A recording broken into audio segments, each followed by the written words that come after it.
los que se vayan a conectar en un momento o, bueno, que ya no hayan podido esperarse. Bien, entonces, como les comentaba, ya estuvimos viendo las series, cómo se trabaja con ellas, cómo se ve cuando una serie tiende al infinito, cómo podríamos hacer estas sumas para poder trabajar con ellas. Y vimos unos casos particulares, ¿no? También estuvimos revisando los casos en donde sumábamos los n números naturales, cuando sumábamos los cuadrados de los números naturales, cuando sumábamos los cubos, ¿no? Digo, esa ya no la demostramos tan en forma, pero bueno, ya se veía más o menos cuál era la idea, ¿no? De alguna forma que pudiéramos simplificar las sumas con las que estábamos trabajando. Y, bueno, posteriormente, o en otra sesión, lo que hicimos fue ver cómo podíamos, calcular el área bajo unas curvas, ¿no? Pensando que tenemos una función positiva, que todo el tiempo va por arriba del eje de las X, y tenemos bien acotada de dónde a dónde, en el eje también tenemos X muy marcadas, de dónde a dónde queremos calcular, entonces podíamos calcular el área, ¿no? Estuvimos trabajando, bueno, un poquito nada más ver cómo se podía hacer esta aproximación con rectangulitos, y vimos que lo que nos iba a gustar es poder hacer que este número de rectangulitos tendiera a infinito, porque eso nos hacía que tuviéramos la suma mucho más precisa, ¿no? Tomamos 4 o 6 rectangulitos, bueno, podíamos más o menos darnos una idea de la cantidad, pero veíamos que cuando hacíamos el número de rectangulitos tender a infinito, pues mejoraba, ¿no? Igual definimos las sumas, lo que se le llama la suma superior, la suma inferior, o la suma por la izquierda y la suma por la derecha, dependiendo del comportamiento de la función, es como se van a llamar, ¿no? Pero vimos que de todos modos, en todos los casos, siempre tendían al mismo valor, ya sea que sumábamos por arriba o por abajo, al hacer que los rectangulitos tendieran a infinito, tendían al mismo valor, ¿no? Y ya para terminar, lo que hicimos también fue ver cómo es que podíamos nosotros también relacionar estos conceptos que teníamos de área bajo una curva con la antiderivada. Digo, a una cosa muy informal tal vez, pero veíamos que si conocíamos, por ejemplo, la velocidad en algunos puntos de tiempo en la que la habíamos capturado, podríamos más o menos ir aproximando la distancia recorrida. Vimos que era muy similar el procedimiento. Hicimos todo el desarrollo y vimos que llegamos a una ecuación muy similar a la del área bajo una curva. Entonces, podíamos pensar que estos conceptos están relacionados, ¿no? Que la manera de calcular el área bajo la curva y la manera de obtener de alguna forma la antiderivada de la velocidad estaban relacionados, ¿no? Y es lo que vamos a ir desarrollando en estos días. También hace algunas ocasiones, cuando definimos por primera vez el concepto de antiderivación, definimos el concepto de integral indefinida, ¿no? Que dijimos, bueno, vamos a llamarle a esta cosa que nos da toda la familia de antiderivadas, le llamamos integral indefinida, ¿no? A lo mejor todavía no tenemos una metodología para obtenerlas, pero pues hay que llamarle de alguna manera, ¿no? Entonces así le llamamos. Y luego, cuando estábamos calculando estas áreas bajo la curva, ahorita vamos a dejarlo en ese acotado hasta esa definición, entonces dijimos, bueno, vamos a llamarle de alguna manera, y lo que vamos a hacer es llamarle integral definida. Y con relación a eso, pues ya, podemos más o menos, hoy así de forma un poquito, bueno, no apresurada, ¿no? En realidad, nada más ahí va a resolver los problemas, vamos a quedarnos con nada más para que se vea cuál es la metodología más exacta de lo que ya hemos estado trabajando. En realidad, ya ya calculamos algunas sumas, que es lo que vamos a hacer ahorita, pero vamos nada más a formalizar un poquito los conceptos que ya habíamos dado, ¿no? Y tal cual, ¿no? La metodología que vamos a utilizar, ¿no? Déjenme, esto lo estiro para que se vea mejor. Y bien, entonces nosotros habíamos llegado a esta definición, ¿no? Poniéndolo en notación compacta, podríamos decir que teníamos para calcular el área, el límite cuando n tiende a infinito de la suma desde i igual a 1 hasta n. Ya sabemos que i es un contador cualquiera, nada más es un nombre que le damos para tener el contador bien definido, ¿no? De los f de xi multiplicado por delta de xi, donde f de xi nos daba la altura del rectangulito y delta de x era el ancho del rectangulito que vamos a tener, y ese ancho lo tendemos a hacer a 0, pues, que es el equivalente a pensar que el número de rectangulitos tiende a infinito, ¿no? Aquí utilizamos esta x y asterisco para denotar como cualquier punto que está en el intervalo. Habíamos visto que podíamos tomar el punto de más a la izquierda o el punto de más a la derecha del intervalo con el que vamos a tomar la altura del rectangulito, pero cuando hacemos que esto tiende a ser muy delgadito, veíamos que no variaba, ¿no? De hecho, vimos eso cuando hacíamos el límite de las sumas superiores e inferiores. Entonces, como podemos simplificarlo haciendo que sea cualquier punto en el intervalo, pues lo denotamos de esta manera, ¿no? Entonces, X y asterisco va a ser cualquier punto en el intervalo en que estemos trabajando de momento, ¿no? En el décimo intervalo, ¿no? Vamos a decirlo así. Y eso, de forma explícita, pues lo podemos definir así como lo tengo aquí, ¿no? Exactamente la definición que habíamos dado originalmente, ¿no? Además, utilizamos la notación de sigma para hacerlo más sencillo. Más sencilla la escritura, ¿no? Más que nada. Bien, entonces, como les decía, ya ahí lo que comento en el primer párrafo es todo esto que les he dicho ahorita. Habíamos visto cómo es que podíamos relacionar la distancia con el área bajo la curva y todas esas cosas, ¿no? Que ya habíamos visto. Y entonces, con relación a eso, podemos dar ya una definición un poco más formal de lo que estamos trabajando, ¿no? Que es lo que le voy a llamar ahora integral definida. Así como lo hicimos la integral indefinida para darme la familia de antiderivadas, ahora vamos a utilizar el concepto de integral definida para denotar más precisamente ahorita el área bajo una curva, ¿no? Y luego ya lo llevaremos al concepto de antiderivación. Pero entonces, sea una función f definida en el intervalo a, b, podemos dividir este intervalo completo en n subintervalos de ancho conocido. En este caso vamos a llamar el subintervalo de esta manera, ¿no? Entendemos que entonces la función está definida entre b y a, y ese intervalo b menos a lo divido entre n, ¿no? Entonces delta de x lo puedo denotar de esta manera.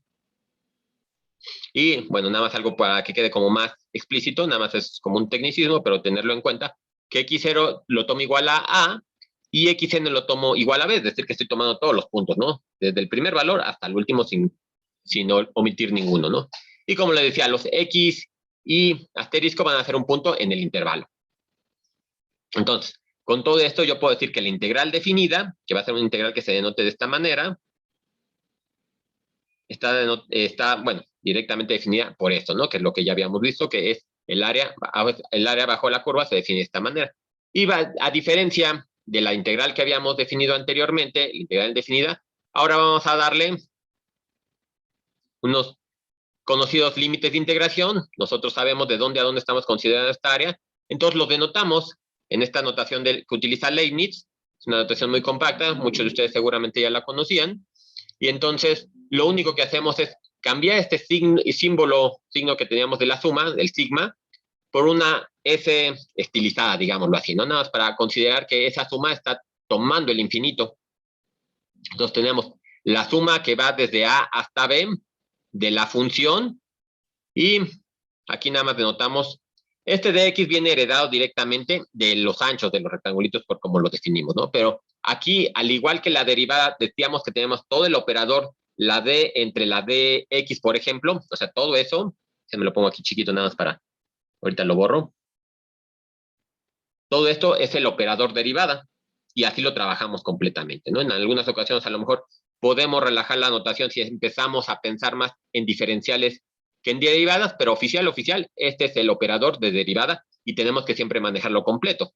Y es muy cómodo porque también nos permite saber siempre con respecto a quién estamos derivando, quién es lo que se está derivando y 20 cosas. Podemos utilizar la misma notación para poner derivadas de orden superior, ahí se pone directamente nada más agregando el número de derivación, pues la derivada de segundo orden nada más se le pone el cuadrado, tercer orden y lo mismo, ¿no?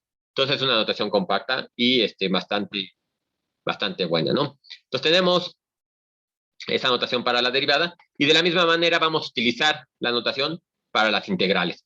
Entonces las integrales definidas siempre le vamos a poner la S estilizada propuesta por Leibniz. Los límites de integración, esto es muy importante que tengamos los límites de integración porque tenemos que saber de dónde a dónde, por ejemplo, si estamos pensando en el área bajo una curva, de dónde a dónde va esta curva, ¿no? Tal cual. Y con respecto a quién estamos integrando. Esto es importante. Les digo, lo tenemos heredado de cómo definimos las sumas, pero es todo el operador. Todo el operador es, déjenme borro para que no nos confundamos después. todo el operador, aquí lo voy a poner, es esto de aquí. Eso siempre va a ir junto, ¿no? Y eso es algo que hay que tener mucho en consideración, porque si ustedes nada más lo ponen así, esa operación no tiene sentido, porque no sabemos con respecto a quién estamos haciendo la suma, pensemos, ¿no? ¿Quién es el ancho del rectangulito y con respecto a qué dirección estamos haciendo esta suma que les digo, ¿no? Entonces es muy importante que siempre lo manejen completito, ¿no? Todo el operador es el operador de la integral definida. Bien. Entonces ya, con eso tenemos todo lo que podríamos necesitar para hacer el cálculo. Tenemos sobre quién estamos trabajando, es el valor de la función. Tenemos con respecto a quién estamos haciendo la integral. Este se le conoce como integrando, por obvias razones, porque sobre quién se aplica la integral. Tenemos los límites de dónde a dónde se va a hacer la operación. Y ya, esto es lo que necesitaríamos, ¿no? Entonces, bueno, nada más déjenme borro aquí. Entonces, esa es la definición que teníamos, que viene directamente de las sumitas estas que hicimos, ¿no? Pero obviamente también nos va a interesar que tengamos esta operación bien definida, ¿no? Como hicimos con las derivadas, nosotros podíamos calcular las derivadas como hicimos inicialmente, pensando en la secante, y luego lo hacíamos el límite cuando teníamos a la tangente, y se entendía muy bien cómo, ¿no? Y de hecho calculamos unas cuantas, bueno, lo hicieron con Fer, calcularon unas cuantas propiedades, ¿no? Pero es importante, por ejemplo, entender bien este concepto de límite, para lo cual utilizamos las épsilos y las deltas, ¿no? Decíamos que si me paraba alrededor de X, por ejemplo, en un intervalo de radio delta, yo podía asegurar que voy a mandar a un punto que está en un intervalo de radio épsilon alrededor del valor límite, ¿no? Es lo que hacíamos y podíamos calcular, dada una épsilon, podíamos calcular una delta o podíamos ver qué valor necesitaría para estar lo suficientemente cercano de este épsilon que yo, de este valor L que yo quisiera, ¿no? Y se ponen a hacer varias cosillas, ¿no? Lo mismo va a suceder con las integrales. En este caso yo nada más lo que voy a querer es que tanto me aproximo al valor real de la suma, ¿no? Por ejemplo, del área de la región. Sabemos que el valor real está determinado por la integral definida. Entonces, en este caso, yo quiero determinar un épsilon dado un entero, ¿no? O sea, yo sé cuántos valores de la suma voy a considerar, de la suma pensada con sigma, para que yo esté tan cerca como épsilon del valor real del área, ¿no? Es decir, del valor de la integral definida. Y ahí se podría hacer 20.000 cosas, ¿no? La definición tal cual es así, en donde, si se fijan, estoy trabajando con el valor absoluto porque estoy pensando nada más en una distancia, ¿no? Yo quiero que mi suma esté separado una cantidad menor que épsilon del valor real definido por la integral. Y podríamos ahí hacer algunos trabajos así, nada más como para formalizar. Es decir, si yo les doy una épsilon, 0.1, 0.2, el valor que ustedes quieran, podría yo calcular el valor de n, el valor de n, a partir del cual podría estar suficientemente seguro. Entonces, ¿cuántos valores de los sumandos tengo que considerar para tener que se cumpliera eso, ¿no? Y lo podría aproximar tanto como quisiera, ¿no? Entonces, esa sería la definición más formal del valor de la integral, ¿no? Bueno, integral definida, ¿no? Así lo vamos a definir. Igual vamos a tratarlo igual que como hicimos con la derivada. No vamos a meternos mucho en esto, nos interesa más que sí conozcan el concepto porque es importante que tengamos todo bien entendido y que veamos que se puede formalizar todos estos tipos de conceptos, pero nos interesa un poquito más trabajar con ellos, ¿no? La parte aplicada que ustedes puedan trabajar directamente con la integral definida, ¿no? Entonces, vamos a dejarlo hasta aquí, nada más se los presento. Y entonces ya nada más para terminar, bueno, esta primera parte, entonces podemos ver cómo podemos interpretar la suma de Riemann, que hay varias cosas, ¿no? Primeramente lo hicimos pensando que siempre la función iba por arriba. Y decíamos, bueno, eso me da el área bajo la curva. Pero tengo que considerar que la mayoría de las funciones son más generales. Yo tengo que relajar esta condición de que las funciones siempre van a ser positivas y tengo que considerar cualquiera. Y vamos a tener entonces funciones que van por arriba del eje y van por abajo del eje. Y en ese tipo de funciones también voy a querer calcular este concepto de integral definida, ¿no? Obviamente, en este caso, ya no voy a poder hablar directamente del área bajo la curva, porque ya está la función arriba y abajo, ¿no? Pero sigue siendo el mismo concepto. Yo voy a tener, por ejemplo, esta función y aplico lo mismo. Tengo mi sigma de i, desde i igual a 1 hasta n, de f de x tal, por la delta x. En ese caso estoy poniendo rectangulitos, ¿no? Igualito como lo hicimos con la definición original. Sin embargo, si se fijan, en algunos casos mi delta de x siempre va a ser positiva, eso no pasa nada, yo siempre estoy tomando el ancho del rectangulito. Si lo considero en una dirección, estoy tomando que siempre b es menor que a, ¿no? Para que ese delta de x sea positivo. Sin embargo, en estas condiciones, por ejemplo, f es el que va a cambiar. En algunos casos voy a tener mi f positiva, cuando la calcule en un cierto valor de la función, y en algunos casos voy a tener mi f negativa. Y en ese caso ya el valor de la integral definida, ya cambia. Ya voy a hacer el área neta que tenga entre la curva que estoy trabajando y el eje de las x, ¿no? Como lo tengo aquí. Tendría aquí unos cuantos rectangulitos que me dan positivos, tengo aquí otros rectangulitos positivos, pero tengo algunos que tienen una altura negativa, lo cual me define un área negativa. Que entonces al sacar la integral desde a hasta b, yo obtendría entonces la diferencia de las áreas, ¿no? Entonces, nada más para considerarlo de esa manera. Sigue trabajándose igual, ¿no? Ahorita pensando en áreas, sigue trabajándose igual, pero tenemos que considerar que puede ser una parte que vaya por arriba del eje y otra parte que vaya por abajo del eje, ¿no? Y es exactamente el mismo concepto ahorita como áreas, ¿no? Luego lo veremos, lo retomaremos pensando en retomando la integral indefinida que me dé el concepto de antiderivación tal cual, ¿no? Bien, otra de las cosas que podemos relajar, ahorita ya relajamos el que le pidamos que forzosamente sea la función positiva. Otra de las cosas que podemos relajar es el ancho que estamos utilizando para los rectangulitos. Ahorita habíamos definido todos los rectangulitos tienen un ancho delta de x igual a b menos a entre n. Sin embargo, eso no forzosamente tiene que ser así, y de hecho, en algunas ocasiones, cuando estamos analizando más a fondo estos conceptos de sumas de Riemann, que de hecho así se les llama, porque fue Riemann el que las planteó originalmente, conocer la suma de Riemann es el límite de la suma tal cual, ¿no? Generalmente, y como se aplica tanto el límite de la suma para no estar escribiendo siempre los dos conceptos del límite y la suma y todo eso, pues por eso Leibniz se le ocurrió utilizar esta otra notación de la S estilizada que les decía y con la notación que ya explicamos, ¿no? Los límites de integración bien definidos, bien ubicados, contra quién estoy haciendo la integración y todo eso, dónde está quién es el integrando y todo. Pero bueno, entonces digo, delta de x se puede también simplificar o no poner tan estricto. Podemos tomar cualquier valor de la partición. Podemos tomar, por ejemplo, como aquí pongo en la figurita, ¿no? Podríamos tener uno con una partición muy pequeñita, pero podríamos tener unos con una partición mucho más grande, ¿no? Dependiendo del comportamiento. A lo mejor si tenemos en una, como la logaritmo, la exponencial, ¿no? A lo mejor en algunas ocasiones podríamos relajar esta condición y poder, porque crece muy rápidamente o crece muy lentamente. Si crece muy lentamente, dice, a lo mejor puedo hacer una base más anchita y no tengo que considerar tantos sumandos, ¿no? O cuando está creciendo muy rápidamente al inicio, podría pensar que tomo una base más chiquita para que no tenga un valor tan grande de esa área del subintervalo, ¿no? Sin embargo, obviamente también queremos que a pesar de que tengamos estos diferentes valores de la delta de x, podamos nosotros ver que el límite converge. Como habíamos visto cuando hacemos estas sumas infinitas, lo que nos interesa es ver la convergencia.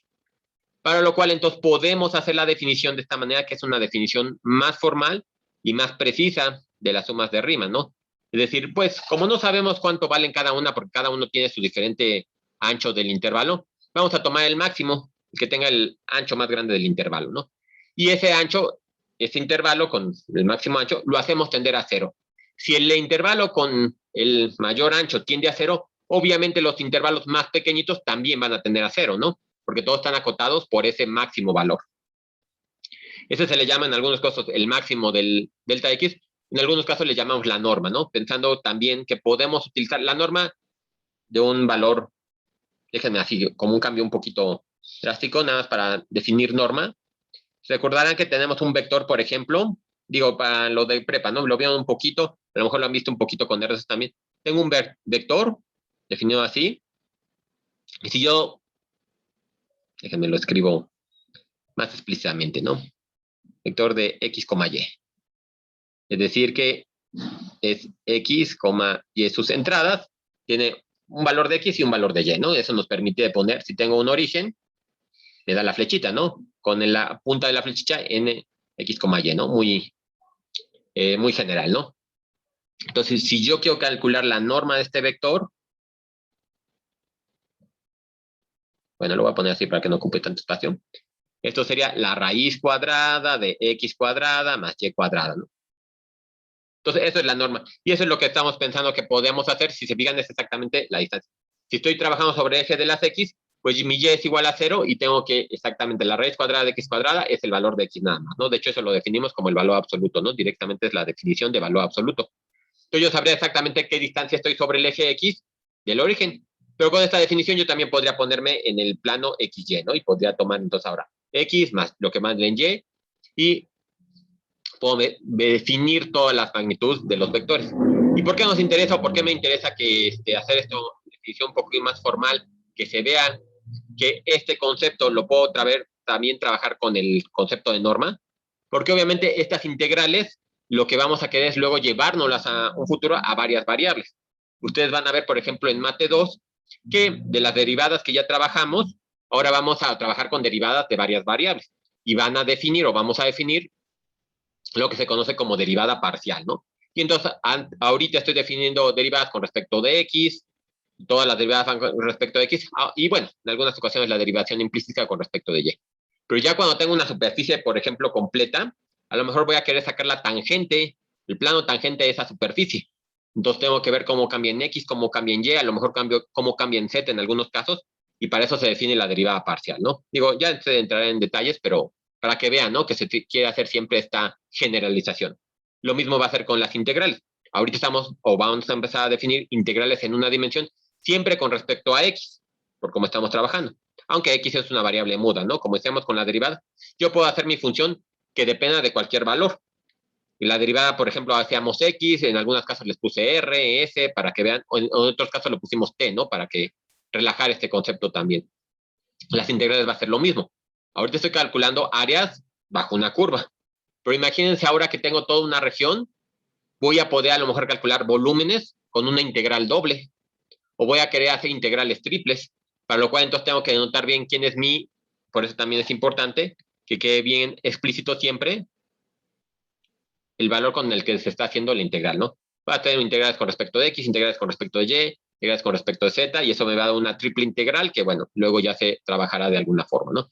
Pero entonces, precisamente también como vamos a hacer ahora, en este momento, el cuadrito a lo mejor con el que voy a trabajar, que se haga muy chiquito, pues me interesa poder definir la diagonal del cuadrito, ¿no? Que se define de esta manera, ¿no? Entonces ahorita lo podemos dejar simplemente como el máximo del delta de x, pero en algún momento va a ser interesante que trabajemos con las normas, ¿no? Entonces por eso ahorita que nada más se les quede ahí como que en algún momento se los mencioné, ¿no? Ya lo veremos más adelante. Bueno, eso es, me estoy yendo hasta Mate 3, ¿no? Entonces no se preocupen, todavía falta mucho, ¿no? Pero bueno, tenemos esta definición, entonces, este concepto más relajado y podemos entonces hacer cualquier partición para los delta de x que estamos haciendo, es decir, el ancho del rectangulito, ¿no? Muy bien. Entonces, ahora sí, con todo eso que estuvimos platicando, vamos a poder dar ahora sí un teorema para integral definida, ¿no? Ya para redondear y entonces que podamos empezar a trabajar con unas operaciones ya más aplicadas, ¿no? Ahorita hemos visto muchos conceptos, pero bueno, ¿en qué momento vamos a meter las manos, no? Bien, entonces, si f es continua en a, y, o si tiene únicamente un número, esto también va a ser importante, ¿no? Necesitamos saber cuándo podemos calcular las integrales. Como vimos en las derivadas, decíamos, bueno, cuando tiene un salto o cuando tiene un pico, yo no puedo calcular la derivada. Necesito que los límites por los dos lados sean iguales y esté definida la función en ese punto, ¿no? Esa era la definición de continuidad pensando en derivadas. Ahorita necesitamos ver cuando una función es integrable. Entonces, fíjense aquí, por ejemplo, digo un dibujo muy pequeñito, muy, muy simple. Yo quiero a lo mejor calcular el área de esta función entre estos dos valores. Y sin problema ya lo podemos definir, podemos poner los rectangulitos, todo eso. Ahora imagínense que defino ahora la función, en lugar de tener esta función, la pongo así. Voy a poner aquí, que me falta un punto nada más. Ahorita lo pongo grandecito para que se vea, pero nada más piensen en un punto de todos los valores que componen esa función, ¿no? Si me falta un punto, pues yo puedo volver a hacer las sumas, ¿no? Voy a sumar este rectangulito, todos los rectangulitos, Este rectángulo no lo voy a sumar, obviamente, porque no existe, no puedo calcular el área de ellos. Pero todos los otros sí. Y si pensamos, estoy haciendo una suma infinita menos 1. Entonces, básicamente, si al infinito le quito un valor de ancho muy pequeñito, que es lo que vale un punto, pues no voy a cambiar en nada el valor del área bajo la curva, ¿verdad? Puedo quitarle a lo mejor en lugar de 1, le quito 2 puntos. Y va a ser exactamente lo mismo. Al infinito le quitamos 2 puntos, pues no me va a alterar en nada el valor que estoy tomando, ¿no? De hecho, entonces podemos tomar n puntos que quitemos, ¿no? Entonces, una función va a ser integrable si el número de discontinuidades es finito, es decir, que tenga n discontinuidades. Yo lo único que quiero asegurar es que no sea infinito este número de discontinuidades. Si fijan, va a ser muy difícil, existen algunas, pero no quiero entrar mucho en ello porque ya son conceptos más abstractos. Existen funciones que podría considerar con un número infinito de discontinuidades, pero son funciones muy especiales, obviamente hechas ad hoc para poder definir este tipo de fenómenos, ¿no? Pero digo, ese ya es más para matemáticos puros. Ahorita nada más con que tengamos este concepto, ¿no? Creo que pensándolo nada más de esta forma, queda bastante claro, ¿no? Si solamente que no tengamos un infinito número de discontinuidades. Entonces, la función se va a decir que es integrable, se denota de la misma manera, como habíamos puesto así, y como ya también lo vimos, con delta de x igual a b menos a entre n, y también a lo que habíamos puesto, a lo mejor no le hemos dado ahorita, no lo hemos reescrito, pero ya lo habíamos visto, ¿no? Podíamos, por ejemplo, para definir el xy en el que estamos evaluando cada subintervalo o cada rectangulito, lo podemos hacer con respecto a, ¿no? Para que tengamos una base en donde apoyarnos, ¿no? Entonces, a más un delta de x es el primer rectangulito. A más 2 veces delta x es el segundo rectangulito, pensando que estamos haciendo las sumas por la derecha. A más 3 veces, a más 4 veces delta x, hasta a más n veces delta de x. Eso me quedaría el número b, ¿verdad? Entonces yo puedo de esa forma ir escribiendo los delta de x, digo los xy y los delta de x, ¿no? Y entonces ahora sí, con eso ya voy a poder hacer todas mis sumas. Bien.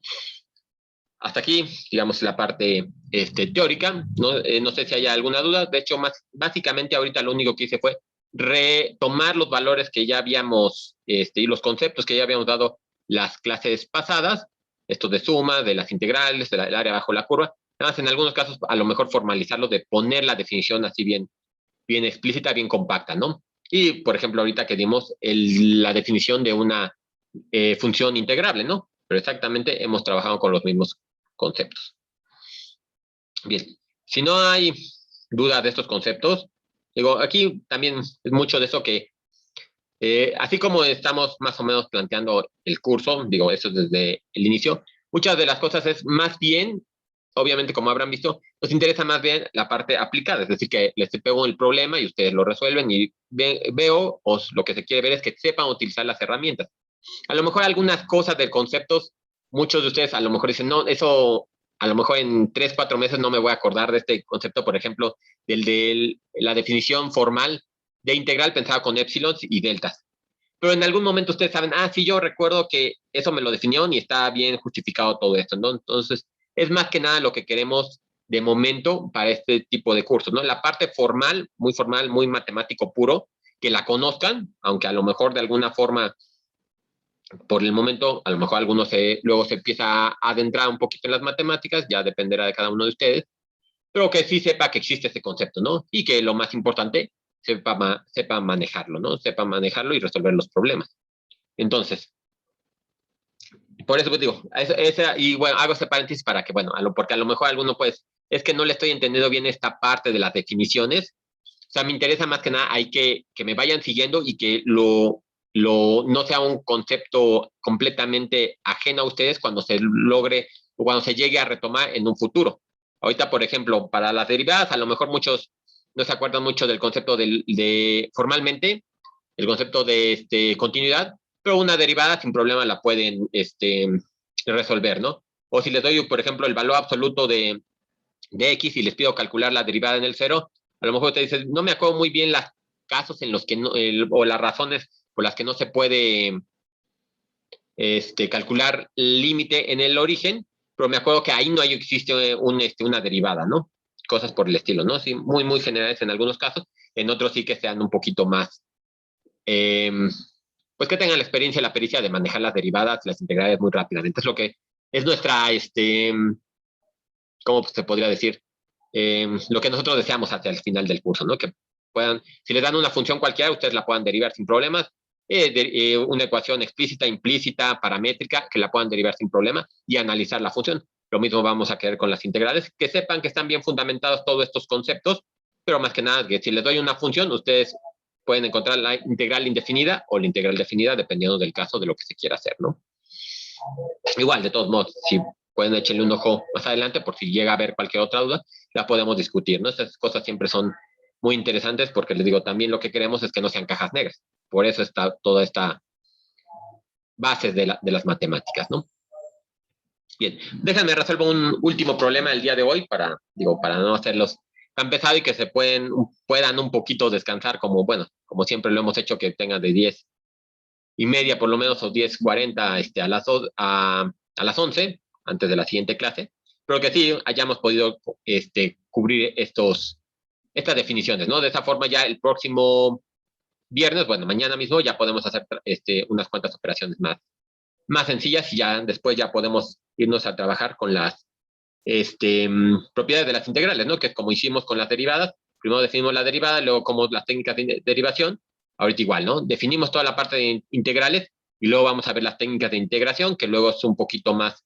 nos dedicamos un poquito más a eso porque lo que les decimos es eso, ¿no? Queremos que sin problemas puedan hacer cualquier integral que se encuentre. Porque como habrán visto, supongo, a lo mejor un poquito informal por cómo están los programas, pero como había visto en física, pues es muy importante. Bueno, nosotros también ya lo vimos cuando introducimos el concepto de antiderivación. Es muy importante de sacar derivadas en física para que, yo les doy la trayectoria de un objeto. Bueno, vamos a ver si está acelerando, hagamos la segunda derivada y ya hasta hicimos análisis de curvas ahí, ¿no? O al revés, ¿no? Yo te doy la aceleración, podemos encontrar con el concepto de antiderivación, podemos encontrar la ecuación de la trayectoria y podemos resolver un montón de problemas, ¿no? Esa es como la idea. Entonces sí es muy importante poder manejar todo esto. Bien. Entonces, vamos así esta parte que les decía, ¿no? Lo que nos interesa ahorita, ya habiendo pasado esta parte de la teoría aplicada a las integrales, ¿cómo vamos a evaluar las integrales definidas, ¿no? De momento. Para lo cual nosotros ya habíamos definido, eso sí lo vimos un poquito a detalle, cómo podemos encontrar la suma de los i primeros números naturales. Aquí le puse en la notación de i para poder utilizar n chiquita en el límite de la notación de sigma. Luego vimos cómo podíamos calcular la suma de los cuadrados. De esta manera, esa también hicimos la demostración en detalle. Y esa ya nada más como la dejamos ahí, pero se ve de dónde viene el procedimiento, ¿no? Más o menos se ve que se puede ir haciendo algebraicamente las simplificaciones y ya tenemos entonces la suma de los i números naturales, y los i cuadrados números naturales y los i cubo números naturales. Esta sí es importante que la tengan presente porque se va a ocupar cuando estemos trabajando con las integrales, ¿no? Y tenemos algunas otras propiedades que se ve que se heredan directamente de cuando estuvimos trabajando con las sumas, ¿no? Las series. Por ejemplo, podríamos sumar c n veces. En este caso podríamos, por ejemplo, factorizar la c, sacarla de la suma, porque voy a tener c más c más c. Pues la factorizo y me va a quedar entonces c multiplicando a 1 más 1 más 1 más 1. Y ese 1 lo estoy sumando n veces. Entonces, la suma de una constante va a ser n por la constante misma, ¿no? Creo que se ve más o menos claramente de dónde sale este concepto. Luego también voy a tener la suma de una constante por un cierto término que sí depende del valor del índice. Entonces, en este caso, yo lo puedo factorizar igual pensando en todos los sumandos que tengo ahí, y entonces nada más voy a sumar el valor que sí depende del índice. Y luego voy a tener la suma o resta de dos valores que dependen del índice de suma. Entonces, en este caso, como yo puedo abrir las sumas y luego asociar como yo quiera, pensando en que hago el desglose de cada uno de estos, entonces esto lo puedo escribir de esta manera, ¿no? Y eso es lo que vamos a utilizar. Si se fijan, son propiedades más que nada vistas para series y lo vamos a utilizar ahora para trabajar las integrales. Entonces, por ejemplo, vamos a trabajar con este valor que ya, esta función con la que ya trabajamos inicialmente, creo que hace una o dos clases, no recuerdo bien, que nada más hicimos las sumas finitas de ellos, ¿no? Para cierto número de rectangulitos. Y vimos, de hecho, para este ejemplo en particular, que podíamos utilizar también el punto medio, ¿no? La regla del punto medio la dimos para esta función, ¿no? Y hicimos unas sumas ahí, ¿no? Pero vamos a ver cómo podemos aplicar directamente la suma de Riemann, es decir, la integral definida. Para lo cual, entonces, yo tengo el intervalo de 0,1 y lo voy a particionar en n subintervalos, ¿no? Entonces tengo que mi delta x o mi ancho del rectangulito está dado por 1 entre n. Y voy a aplicar el límite posteriormente, ¿no? Pero ahorita, por ejemplo, tengo cada subintervalo 1 entre n y yo puedo definir entonces estos subintervalos. 1 entre n, 1 entre n, 2 entre n y así, ¿no? Si fijan, entonces, si yo quiero obtener este valor de aquí, este valor de acá o este valor de acá, yo puedo tomar el valor de xy que dimos. Por ejemplo, xy, lo voy a poner aquí en chiquito, xy es igual a más y veces delta de x, ¿no? Entonces, para el primer valor tengo que a es igual a 0. No pasa nada. Y ya tengo para el primer y por delta de x. Con delta de x es igual a 1 entre n. Entonces voy a hacer 1, delta de x es 1 entre n. Para el siguiente voy a tener para y igual a 2. Voy a tener entonces 2 por delta de x, que sería 2 por 1 entre n, que sería 2 entre n. Y así nos podemos ir tomando siempre, ahorita, por simpleza, las sumas por la derecha. Pero estoy tomando un valor de cada uno de los subintervalos, ¿verdad? Ahí se ve. Y entonces, de esa forma, yo, bueno, ya puedo hacer la suma completa de las bases, ¿no? De las que voy a utilizar ahí. Ahora me faltan las alturas. Las alturas, por ejemplo, para el késimo, ahorita le llamé de alguna otra forma, es que se veía por ahí poner una I se veía medio raro, por eso le llamé K. Para el késimo número, me quedaría la altura definida de esta manera. 1 menos K entre N al cuadrado, ¿no? Que estoy tomando nada más los puntos que había dicho, ¿no? Puedo tomar, por ejemplo, si K es igual a 1, es 1 menos 1 entre n al cuadrado. Si K es igual a 2, me va a quedar 1 menos 2 entre n al cuadrado. Y así me voy hasta el final. 1 menos n entre n al cuadrado. Que esto es igual a 0, pues como se ve aquí en la figura, ¿no? Que es exactamente lo que habíamos dicho, ¿no? Que el último rectangulito tiene una altura de 0. Entonces, parece ser que todo está bien. Ya tengo una metodología para definir delta de x, para definir mis subintervalos y para definir el valor de la altura de los rectangulitos. Entonces, yo podría, poniéndolo de notación explícita, así bien desglosado, cada subintervalo tendría esta área, ¿no? F de 1 entre n por 1 entre n, que es el valor del ancho, ¿no?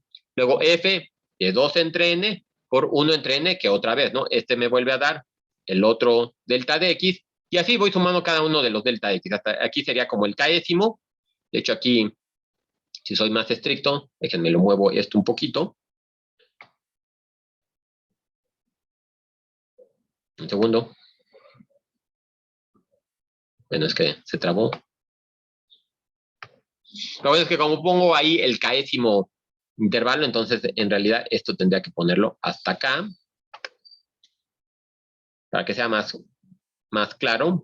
Este me queda 3 puntitos y así, ¿no? Entonces es un valor cualquiera en medio, ¿no? Cualquiera entre el 1 y el n, ¿no? El valor enésimo del intervalo, ¿no? Entonces por eso es más correcto escribirlo de esta manera, poniendo esos puntitos ahí, ¿no? Para que se vea que es un sumando intermedio en cualquier lado, ¿no? Entonces, tengo todas esas sumas de rectangulitos que yo voy a querer compactar y realizar, ¿verdad? La quiero compactar para que sea más fácil para mí trabajar con ella. Entonces utilizamos la notación de sigma. Entonces, si se fijan, todo esto que escribimos, que hemos platicado, yo lo puedo escribir de esta manera. El límite cuando n tiende a infinito, de la suma desde k igual a 1 hasta n, podría utilizar i, pero ahorita le llamé k. Acuérdense, fíjense, k o i en este caso es una variable muda. Yo nada más lo estoy utilizando como el índice para denotar el primer rectangulito, el segundo, el tercero, el késimo o el enésimo. Nada más como para que lo tengan claro, para que no se vaya a confundir, porque en algunas veces k, en algunas veces sí, es una variable muda, ¿no? Entonces estoy tomando de k igual a 1 hasta n de la altura del rectangulito por su base. En este caso, por ejemplo, vamos a poner ya explícitamente la altura. La altura entonces está dada por la función que es 1 menos k entre n al cuadrado. Esto me está dando la altura y sigo teniendo aquí la base. Entonces, por ejemplo, aquí ya podemos desarrollar, ¿no? Por ejemplo, multiplico 1 entre n por 1, me queda 1 entre n, menos k cuadrada entre n cuadrado, ya desarrollando el cuadrado, bueno, aplicando el cuadrado, pero como estoy multiplicando por 1 entre n otra vez, me va a quedar de esta manera. Entonces, ya tengo el límite cuando n tiende a infinito de la suma de 1 entre n menos k entre n, k cuadrada entre n cúbica. Obviamente, como ya tengo las propiedades que ya vi para las series, esta serie la puedo abrir. Podría ser el límite de la suma de 1 entre n menos el límite de la suma de k cuadrada entre n cúbica. Directamente como lo tengo aquí. Y entonces, ahora sí, yo este de aquí, déjenme lo escribo, ahora sí quería que lo hiciéramos entre todos, cuando n tiende a infinito. Aquí, si se fijan, yo estoy haciendo, por eso también he hecho un poquito hincapié en eso, estoy haciendo la suma sobre k. Entonces, 1 entre n, a lo mejor n podría ser un valor de 10, 1 millón, 10 billones, cualquier valor así muy grandote. Ahí en este caso quiero hacer lo que tienda a infinito. Pero 1 entre, bueno, el n más que nada, el n es el valor hasta donde yo voy a sumar. Entonces ya es una constante de alguna forma. No depende de la k de la suma, entonces yo la podría sacar. Entonces, por las propiedades que también vimos, como es una constante, la puedo sacar. 1 entre n por la suma desde k igual a 1 hasta n. Y aquí voy a dejar un 1 nada más para que no se vea como raro ahí el signo de signa sin aplicarse a nadie, ¿no? Menos el límite cuando n tiende a infinito desde k igual con 1. Perdón, ya estoy escribiendo aquí, pero falta que analicemos esta parte de aquí, ¿no?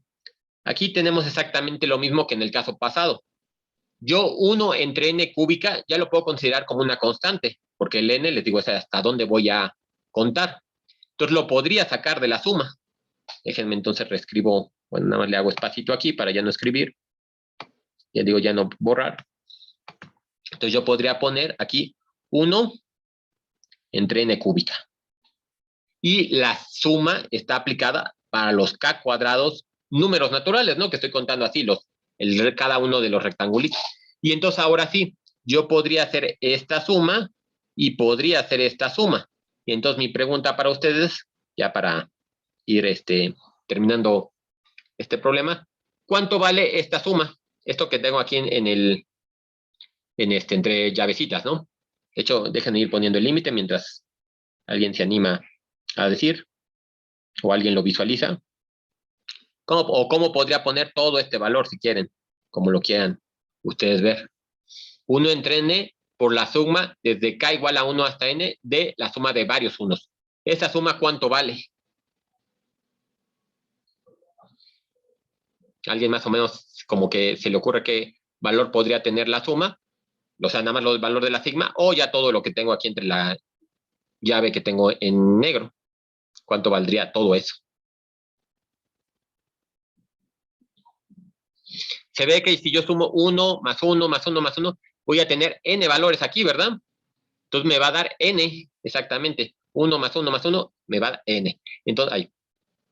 Esto de aquí lo voy a poner explícito para que nos acordemos. Me va a quedar n entre el n que ya había sacado. Entonces aquí me va a quedar un 1, ¿no? Y además ya sé sacar el límite cuando n tiende a infinito de 1, ¿no? Esto de aquí es un 1. Bien, vamos al que sigue también. Ahora, vamos a sacar todo este límite. Menos el límite cuando n tiende a infinito de esto de acá. ¿Quién era la suma de los k cuadrados números naturales? Voy a poner ya el 1 entre n que lo habíamos sacado. 1 entre n cúbica, perdón. Y bueno, ahí tenemos nuestra regla, bueno, nuestras apuntes si quieren. De aquí lo podemos sacar, ¿no? Ya nada más por pereza lo voy a copiar, ya que de todos modos me viene para acá. Yo sé que entonces siempre que sume cuadrados voy a utilizar esa fórmula, ¿no? Y ya no tengo que hacer más sumas porque pues ya la encontré en aquella ocasión, ¿verdad? Todavía me falta el límite, pero bueno, la suma ya la tengo. Entonces directamente tengo, ahora sí, ya las sumas resueltas. Ahí. Tengo que esta suma me daba 1, puedo aplicar el límite, y tengo que esa suma me daba todo esto de aquí. Entonces, esto de aquí, bueno, yo lo podría reescribir, ¿verdad? Podría poner un sexto, digo, nada más lo voy a reescribir un poquito para ver si queda más claro. Un sexto de n por n más 1 por 2n más 1 entre n cúbica, ¿no? Y entonces, ahora sí, voy a querer aplicar el límite de esto. El límite de esto es igual al límite de esto, ¿no? Básicamente nada más los reescribí, los reacomodé.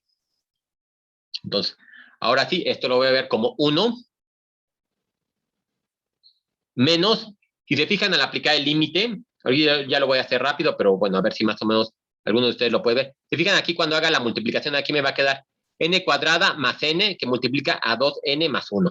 Cuando multiplique esas cantidades, me va a quedar por ahí, bueno, déjenme lo hago porque a lo mejor sí me queda n cuadrada más 1, más n, perdón, por 2n más 1. Y eso es igual, este es 2n cúbica más n cuadrada, y ahora más 2n cuadrada, más n, ¿no? Digo, nada más haciendo los términos cruzados, ¿no? Entonces, esto me queda un sexto de 2n cúbica más 3n cuadrada más n entre n cúbica. Y entonces a esto que tengo aquí, es a lo que le voy a aplicar el límite, ¿verdad? Se ve que entonces tengo que aplicar, bueno, la definición, como siempre resolvíamos estos tipos de límites, era todo entre n cúbica, ¿verdad? Porque es el valor con un mayor exponente. Entonces me quedaría 2, n cúbica entre n cúbica, se me van, 2 más 3 entre n más 1 entre n cuadrada entre 1, ¿verdad? Aplicar el límite solo me va a quedar 2. Entonces me va a quedar que esto es igual a 1 menos, lo voy a poner así antes de simplificar, 2 sextos, ¿no? Ese va a ser el valor, que este es igual entonces a 1 menos 1/3, y esto es igual a 2/3. Entonces, el valor del área bajo la curva, o el valor de la integral definida entre 0 y 1 para esa función, es igual a 2/3, positivo, que era de esperarse, ¿no? Porque tengo todos los rectangulitos positivos, ¿no? Todos están arriba del eje. Bien, más o menos se entendió el procedimiento que hicimos para llegar a este valor de 2/3, cómo fuimos trabajando con las sumas, cómo se plantearon los rectangulitos y básicamente, digamos que el trabajo, lo que se tendría que hacer o lo que sí lo estaríamos repitiendo es desde aquí, desde donde puse la flechita en adelante, que nada más sería como ir vaciando los datos que teníamos del problema a la suma de Riemann y efectuar la suma de Riemann. Ya sabemos aplicar el sigma con las operaciones que resolvimos hace unas clases. Ya sabemos aplicar el límite con las operaciones que resolvimos hace, bueno, ese sí, hace muchas clases. Y entonces solo fuimos aplicando cosas que ya habíamos definido anteriormente, ¿no? Bueno, ya nada más borro esas cosas para que no quede claro, nada más, digo, que no quede duda de que se piense que es el siguiente problema. Nada más será para llegar a ese 2n cúbica, ¿no? Entonces sí quedó claro. Digo, yo sé que me fui ahorita muy rápido, pero ya había algunas cosillas ya escritas. De todos modos, vamos a resolver otros problemas la siguiente clase. Pero ahorita, por lo menos, vimos toda esta parte de la teoría y esta metodología que es la que nos va a interesar, ¿no? Porque después vamos a ver cómo esta metodología... ¿Sí que pasó, Diana? Bueno, es que le quería decir que pues a mí sí me quedó claro, o sea, sí fui siguiéndolo. Nada más me quedó duda en cómo sacó el n entre n para luego convertirlo en 1. Lo hizo con que era una constante y la sacó. Oh. Sí, este de aquí, como este de aquí es una constante, ¿no? Tú imagínate cuando estamos viendo las sumas, que n es cualquier valor, como lo hicimos originalmente, este cálculo de áreas, ¿no? Dijimos, bueno, vamos a hacerlo para 6 rectangulitos, para 4 rectangulitos. Entonces, esa n en ese momento la llamaríamos 4, o esa n la llamaríamos 6. Si te fijas, en ese momento, si tomamos esa cantidad de rectangulitos bien definido, este sería 1 entre 4, como habíamos visto cuando definimos los 4 rectangulitos y le habíamos dicho un cuarto, ¿no? La base era un cuarto, que sería este valor que me estoy poniendo aquí. Si hacíamos 6 rectangulitos, la base sería un sexto. porque aquí tengo el intervalo de 0 a 1. Y así nos vamos, de manera que si tengo n rectangulitos, la base de cada uno sería 1 entre n.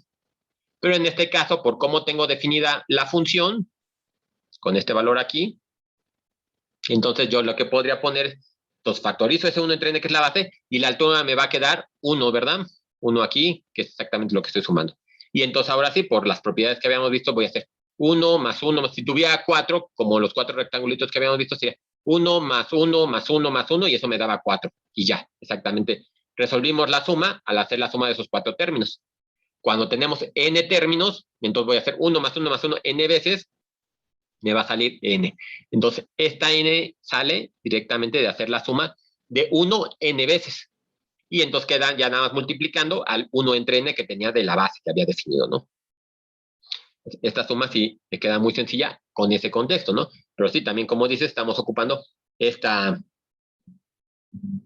propiedad, ¿no? Teníamos la c, que es el 1 entre n, por ejemplo, la podemos factorizar y sumar como el 1 n veces, y ya me queda escrita de esta manera. N veces que multiplica la c. C en este caso es 1 entre n, pues ya me queda n entre n. Igual, ¿no? Igual esta la aplicamos para el otro caso, ¿no? Cuando teníamos aquí el 1 entre n cúbico, sigue siendo un valor predefinido. Por ejemplo, si fuera el 4, con los rectangulitos de 4 rectangulitos que tomamos, sería aquí 1 entre 4 al cubo, 1 entre 64, ¿verdad? 1 entre 64 y es un número bien definido, ¿no? Entonces podemos sacarlo de la suma y nada más sumar los k al cuadrado. Y ya hicimos todo el tratamiento que generalmente se hace, ¿no? Si tuviéramos un número finito otra vez, pues simplemente sumaríamos cada uno. La función evaluada en 1 entre, bueno, en 1 menos, así, aquí es que estaba recordando cómo era la función.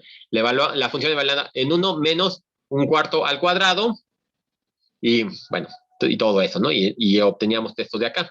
Cuando tenemos n valores, pues tenemos que hacer la suma que ya habíamos obtenido, ¿no? Esta de acá. Sí, más o menos, más claro.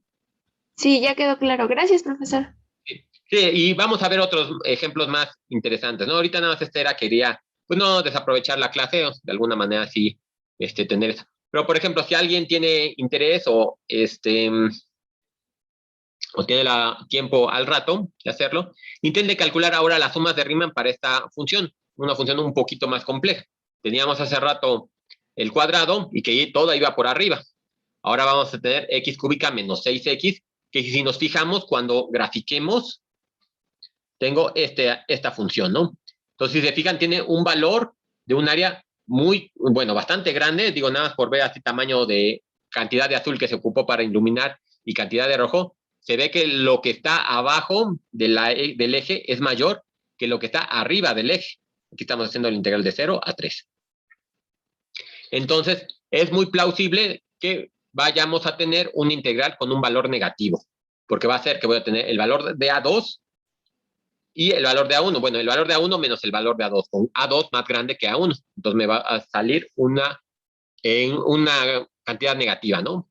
Pero aquí es importante que entendamos por qué me da un valor negativo. Simplemente es por lo que tengo abajo. Entonces, eso es para que lo vayan checando, que también se pueden tener valores negativos de hacer todas estas sumas.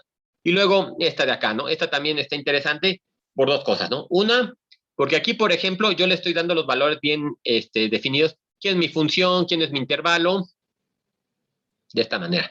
Ahorita lo que les pido es, por sumas de Riemann, calcular el valor de esta integral. Aquí, obviamente, toda la información viene nuevamente contenida en esta función, o bueno, en lo que acabo de escribir, pero nada más hay que irlo rescatando, ¿no? Aquí vamos a ver los límites de integración, me va a definir el intervalo. Aquí tengo el integrando, y se ve que además aquí tengo 3 valores que considerar, ¿no? Entonces es un poquito más largo, en los otros he tomado 2, aquí estoy tomando 3. Pero si se fijan, voy a tener una cosa más interesante aquí. Cuando tenga este límite de integración por abajo, eso me va a cambiar y de una forma bastante, bueno, me va a hacer más complejo el cálculo de la suma, ¿no? Porque antes estaba tomando que x y era nada más básicamente dependiendo de delta de x, porque a siempre era 0. En este caso, a ya no es igual a 0. Entonces tengo que ir cargando ese valor completo. el A más el I veces o K veces delta de X. Entonces, ese también está interesante por eso. Y ya para finalizar, tenemos este otro problema, porque veamos la simetría, ¿no? Si yo grafico la función seno entre menos pi y pi, voy a tener una cosa así, ¿no? Entonces, simplemente de ver la función, yo ya puedo saber cuál va a ser el valor de la integral. Y eso también nos va a ayudar mucho cuando estemos calculando integrales a lo mejor más complejas. Vamos a empezar a ver cómo es la simetría de las funciones. Cuando tengo una función impar, ¿cómo podría simplificarme yo las integrales, ¿no? Esta sabemos que es una función impar por la simetría que tiene con el origen. Y ya, ¿no? A lo mejor algunos de ustedes ya se imagina cuál es el valor de esa integral. Pero bueno, vamos a llegar a ella nada más para verificar que es cierto lo que nos dice la intuición. Bueno, entonces, estos problemas, bueno, mañana resolvemos estos 3 problemitas, nada más para que todo esto que platicamos ahorita quede más, pues un poquito más despacito visto, pero logramos avanzar un poquito, ¿no? A pesar, bueno, de que llegué tarde, nuevamente para, bueno, los que no habían llegado al inicio, una disculpa por el retraso, pensé que sí la iba a librar, pero bueno, no consideré mal hecho porque, bueno, ya sabemos cómo es la ciudad, ¿no? No consideré el tráfico de la ciudad, entonces, bueno, se pudo rescatar un poquito, disculpa, y mañana ahora sí, normal, empezamos a las 9 como siempre, y bueno, si no tienen dudas de lo que vimos hoy, de bueno, todos estos conceptos y el problemita que resolvimos, ya los dejo descansar por lo menos poquito antes de la siguiente clase, para que, bueno, se mantenga más o menos la misma estructura que hemos mantenido, y ya, la clase de mañana la retomamos de forma habitual como hemos hecho hasta ahora. Entonces, bueno, no sé, dudas que puedan tener, algo. Disculpe, maestro. Sí. La tarea, ahora no tiene eso de las referencias. Le quería preguntar que más o menos como en qué sección están para... Sí, ahorita lo pongo. Sí. Me quedé con eso que dije, ay, creo que no la puse. Dije, ahorita lo reviso y se me olvidó. Pero ahorita te actualizo la tarea. Muchas gracias. Pues ahí puede ser en un comentario, no tiene por qué, pues, editar el documento, ¿verdad? Pero como usted En realidad, es más rápido. Como está en el documento LaTeX, en realidad no me quita nada. Realmente es muy, muy rápido. Sí, sí, gracias, pero igual sí se los pongo ahí para que quede también, ya, ya para siempre la referencia. Pues, sí, sí. Sí es buena idea y se me hace bastante, bastante bueno, ¿no? Entonces sí, lo voy a poner para que quede ya plasmado ahí. ¿Alguna otra duda, algo que haya quedado?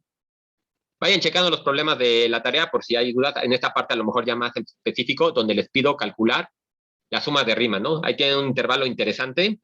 Esto les digo, esto es lo que luego lo llega a complicar. Vamos a verlo mañana. Pero vayan echando un ojo, ¿no? Por si hay alguna cosita que vean que les causa duda, pues ya me preguntan y lo vamos platicando, ¿no? Pero sí, ahorita sin falta, no sé, antes de mediodía ya tienen las referencias de todos los problemas que les puse ahí. Si no tienen dudas, pues bueno, son libres 20 minutitos de descanso antes de la siguiente, de la siguiente clase que tengan. Todo bien, profesor. Sí. Sale pues. Entonces, bueno, gracias por la espera. Muchas gracias, profesor. Y bueno, nos vemos mañana. Gracias a usted. Gracias, hasta luego. Hasta luego, nos Gracias, vemos. profe, hasta mañana. Hasta mañana.